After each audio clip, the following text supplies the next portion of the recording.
Japan bore no shortage of utterly absurd video game concepts, perhaps none more so than that of Banishing Racer. You play as a car, condemned to being cubified on a scrapyard, but at the last moment is rescued by a fairy. Right now, she says, bad cars are rampaging across America. I'll save you, but only if you help me. What follows is a bizarre but actually really well executed, unique platformer. Various stages, split into 3 levels, follow, each taking place in a city somewhere on the route between San Francisco and New York. Your movement is acceleration based. Being a car, you don't immediately move at full speed, meaning you need a bit of room to be fast enough to make the jumps. You can only deal with enemies by jumping on them or over them.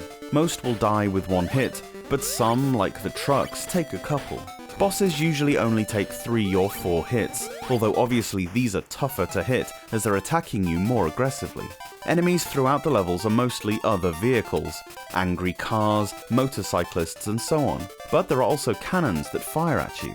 The A button is responsible for the jumping, but the B button brings its own boost mechanic.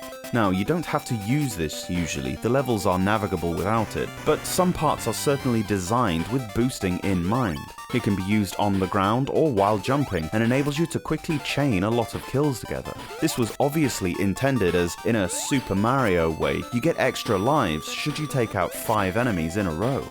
Chaining boosts together successfully is a really satisfying way for advanced players to progress through the levels.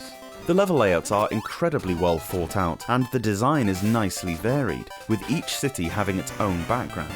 Highlights include Denver, whereby you're driving at first through the idyllic American Southwest countryside, only to be kidnapped by aliens. You go underwater in part of Detroit, and can meet Ninja Turtles cosplayers in the subway of New York.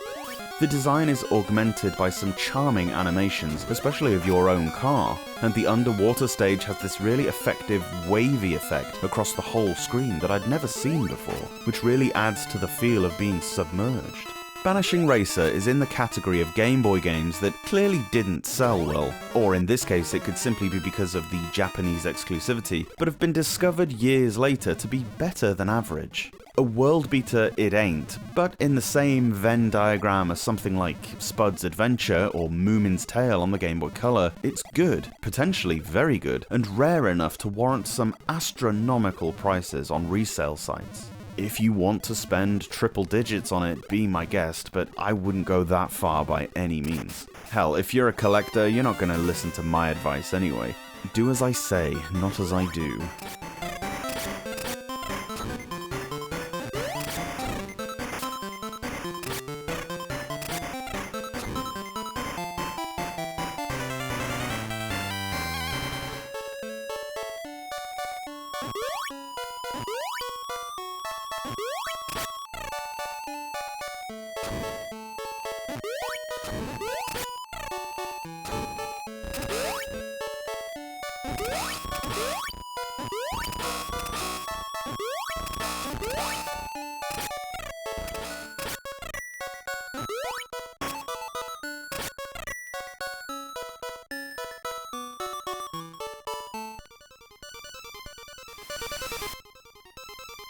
Thanks so much for watching this video.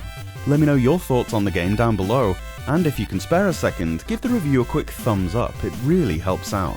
Subscribe to the Portable Power Podcast for a new Game Boy review every day from Monday to Friday. Or alternately, new episodes of the podcast drop every Saturday and Sunday on whichever platform you get your pods. See you later on.